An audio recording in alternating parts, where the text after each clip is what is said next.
नमस्कार, मैं चंद्र प्रकाश साहू लोकविचार.com से। दूसरा अंक है जन जन की बात की दूसरा एपिसोड है। पहले एपिसोड में हमें दर्शकों ने काफ़ी सराहा, जो त्रुटियाँ थी बताया हमें, और बहुत सारे मुद्दों पे उन्होंने इस एपिसोड चलाने के लिए कहा भी। चिंतित है, ऐसा कहती है कि चिंतित है, मगर ऐसा दिखता नहीं है हमें। और समाज काफ़ी प्रभावित हो चुका है नशे, कहना चाहिए। नशे के कारण घरेलू हिंसा आम बात हो गई है। आए दिन कहना चाहिए लोगों की घरेलू हिंसा हो रही है, न जाने कितने लोग बिछड़ रहे हैं, कितने लोग की मौत हो रही है, जिसको लेके सरकार कहती है कि हम सीरियस हैं, मगर सीरियस दिखती नहीं है। न तो यहाँ का पुलिस प्रशासन सीरियस है, न आपके आबकारी विभाग सीरियस है। आज हम बात करेंगे जो युवा वर्ग है, वो नशे में किस तरह से आदी हो चुका है, HIV तक पीड़ित हो चुका है। आपने सही सुना, HIV। सूरजपुर जिले के जिला मुख्यालय कहना चाहिए बहुत बड़ी संख्या में युवा ऐसे हैं जो मेडिसिन नशे में लत में, कहना चाहिए। मेडिसिन नशे के बगैर वो रह नहीं पा रहे हैं।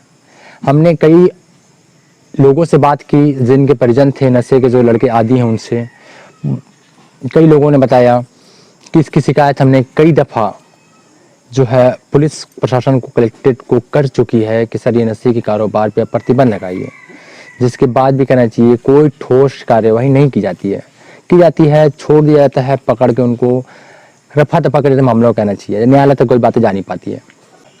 नशे के कारोबार में बात करें, हम सूरजपुर जिला मुख्यालय से शुरुआत करते हैं। सूरजपुर जिला मुख्यालय के कहना चाहिए सामने पुराने बाजार पारा मंडी रोड में, कहना चाहिए खुले आम बड़ी पैमाने पे, कहना चाहिए नशीली मेडिसिन, नशीली दवाइयों का कारोबार चल रहा है। और पुलिस कहना चाहिए मौन सहमति दे के रखी है कि आप कारोबार कीजिए, हम आपके साथ हैं। या ये कहें कि पुलिस का महीना बंधा हुआ है, इससे परहेज नहीं होगा। वो इसलिए क्योंकि पुलिस के नाक के नीचे इतने बड़े पैमाने पे मेडिसिन, नशीली दवाइयों का कारोबार चलता है और पुलिस कुछ नहीं करती है। यहाँ तक कि आपको बता दें कि पुलिस से कुछ कर्मचारी ऐसे हैं जो नशीली दवाई के आदी हो चुके हैं, जो खुद बेचवाते हैं अपना भी नशीली पदार्थ लेने के लिए। अब आते हैं इसमें जो है काफ़ी बड़ी संख्या में जो युवा वर्ग है, वो अपने घरों के सामान होते हैं, फ्रिज है, कूलर है, तमाम तरह की चीज़ें हैं, चाहे राशन चावल की बात करें, वो चावल तक बेच के नशीली दवाई का सेवन कर रहे हैं। इस लॉकडाउन में रेट काफ़ी बढ़ा चुके हैं। जो नशे के तस्कर हैं, जो व्यापारी हैं, जो इसका तस्करी कर रहे हैं, काला बाजारी कर रहे हैं, कहना चाहिए। और नशे के आदी हैं, उनको नशा चाहिए। खाना मिले ना मिले, 2 वक्त की रोटी मिले ना मिले, वो कबूल है, उनको नशे चाहिए जरूर। हमने जिक्र किया आपको पुराना बाजार पारा मंडी रोड में। इसके साथ साथ हम आते हैं अब जेलपारा में। जेलपारा में एक लड़का है जो काफ़ी बड़े पैमाने पे, कहना चाहिए नशीली इंजेक्शन और दवाइयों का जो है व्यापार करता है। और इसके बाद हम आते हैं विश्रामपुर में। विश्रामपुर आपसे अछूता नहीं है। ये विश्रामपुर के आप जानते हैं कि मेडिकल स्टोर है, काफ़ी बड़ी फेमस है, बहुत बड़ा फेमस कहना चाहिए वो मेडिकल स्टोर है। वो मेन रोड में है, बस स्टैंड के समीप में है। वो खुलेआम कहना चाहिए बड़े तस्करों में से एक गिना जाता है। वो खुलेआम नशीली दवाइयों को बेचता है, वो बगैर पर्ची के नशीली दवाई देता है। वो बड़े पैमाने पे कहना चाहिए विश्रामपुर के युवा वर्ग है, वो भी जत है इस नशे के कारोबार में, नशा करते हैं।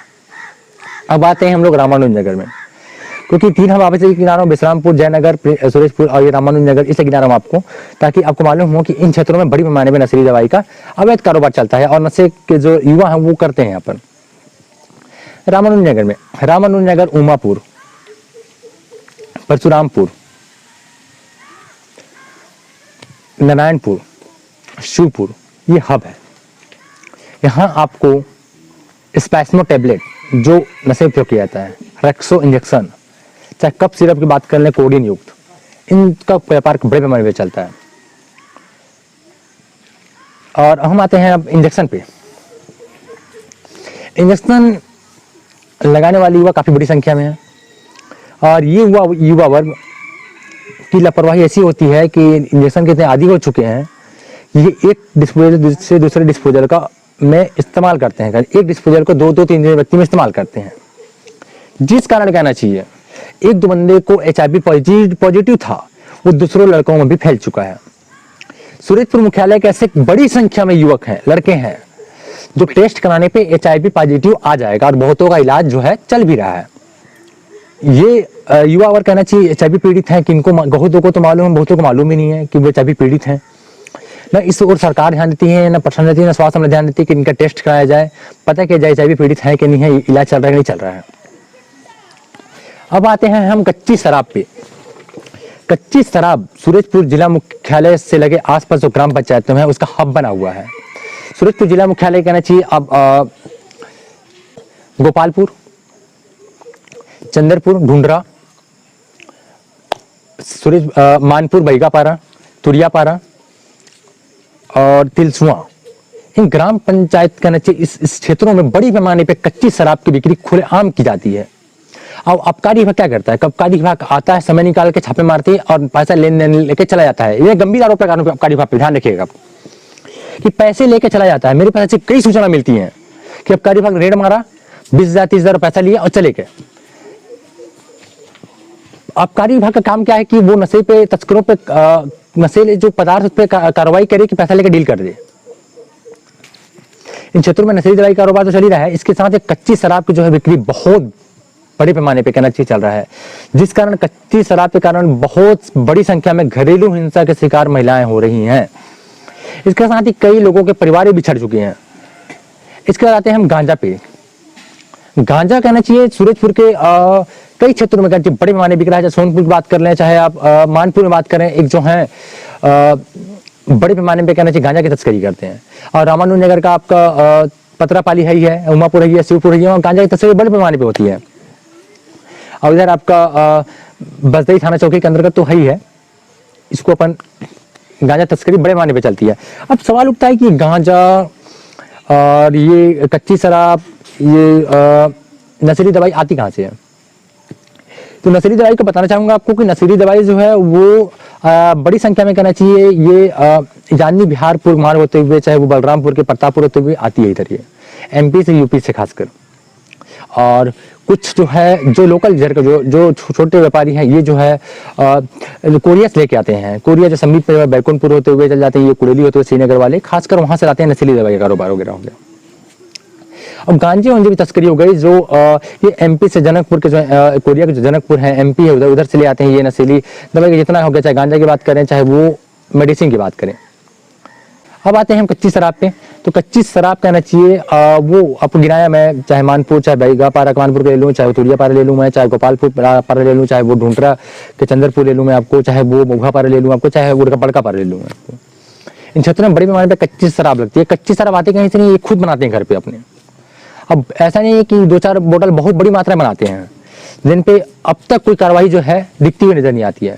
अब बड़ी संख्या में कहना चाहिए ये जो लोग हैं वो प्रभावित हो रहे हैं और अपनी कहना चाहिए जान भी जोखिम में डाल रहे हैं और पैसे की बर्बादी भी कर रहे हैं। अब देखना यह है कि इस पे जो है पुलिस की क्या भूमिका होती है। पुलिस कार्रवाई करती है, संज्ञान में लेता है कि इनको और छूट दे रखती है कि आप कीजिए, हम आपके साथ हैं। तो आज हमने बात की नशीली दवाई पे, नशीली पदार्थ पे। तो आप बने रहिए kucha.com के साथ, और खबर अच्छी लगे तो आप लाइक कीजिए, और अपनी कुछ राय है तो हमें कमेंट करके दीजिए। और एक महत्वपूर्ण बात और है आपको कि आप हमारी खबरों पे अपडेट रहने के लिए आप हमारे बेल आइकन को जरूर दबाएं। और हम इस सीरीज के जरिए